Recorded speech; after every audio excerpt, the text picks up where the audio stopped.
Pangarap namin ni Mrs. na mag-travel. Kaya andito kami ngayon sa Pasay, sa terminal ng Victory Liner at pupunta kami ng Zambales. Pero hindi ito yung inaasahan naming travel. Kasi kaya kami pupunta doon sa kadahilan sa pagkamatay ng aking nanay. 11:30 AM umalis kami ng terminal. Pagising ko ng mga bandang 3:00, andito pa rin kami sa biyahe sa may Pampanga. Napakalayo ng biyahe. Palibasa, hindi ako masyadong naglalalayo ng biyahe, kaya inip na inip ako. Hanggang sa makita ko, nasa Angeles na pala kami. Ito yung unang stopover namin. Parang sa buhay, pag napapagod, kailangan mong magpahinga. At pagkatapos mong magpahinga, sasaba ka na uli sa laban ng buhay. Ang mami ko mismong taga Zambales, kaya lang siya napadpad ng Batangas ay dahil nga nakapag-asawa siya ng Batanggenyo. 2 beses pa lang ako nakakapunta ng Zambales, nung una 2001 at pangalawa ngayon. Napakalayo talaga ng biyahe namin. At habang papalapit na kami ng Zambales, nakikita ko itong mga bundok na napakalaki, napakaganda. Ang mga bundok ay maihahalin tulad natin sa isang pagsubok o problema na may malalaki, may maliliit. Sabi nga sa Bible sa Mateo 17:20 na kung tayo may malaking pananampalataya, pag inutusan natin ang bundok na lumipat, ito ay lilipat nga. So, ang buhay ay para din paglalakbay o pag-travel. Madami tayong madadaanan, madami tayong pagsubok, madami tayong malungkot at masayang magiging alaala.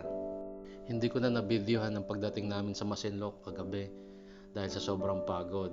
Pero ngayong araw, pupunta ako dito sa munisipyo ng Masinloc at dahil meron akong aayusing mga dokumentong may kinalaman sa aking nanay. So napakaganda at napakalaki ng kanilang munisipyo, nakakamangha. At ito nga pala ay first class municipality. Kaya siguro ganun kalaki yung kanilang munisipyo. Nakalimutan ko itanong yung kanyang name, pero siya yung staff ng Office of the Mayor na nakinig sa akin at talagang handang tumulong. Ramdam ko yung kanyang pagiging sincero at may puso. At siya rin yung nagpakilala sa akin kay Sir Glenn Eleda na Chief of Staff ni Mayor Hazel Lim.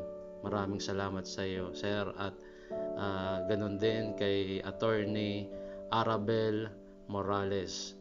Although nagkaroon ng konting problema, gumawa kayo ng extra effort upang matulungan ako sa aking problema dyan sa Masinloc, Zambales. Kaya shout out kay Mayor Hazel Lim. Napakaswerte nyo at meron kayong mga staff na matulungin, may puso at makatao. At pagkatapos noon, pumunta rin ako ng iba Zambales.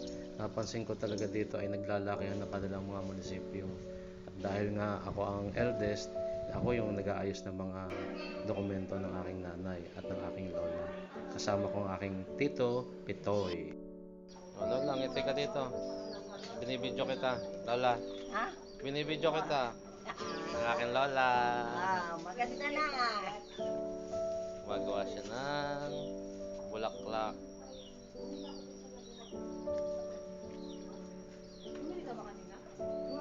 Aking kapatid. Ang aking jowawits.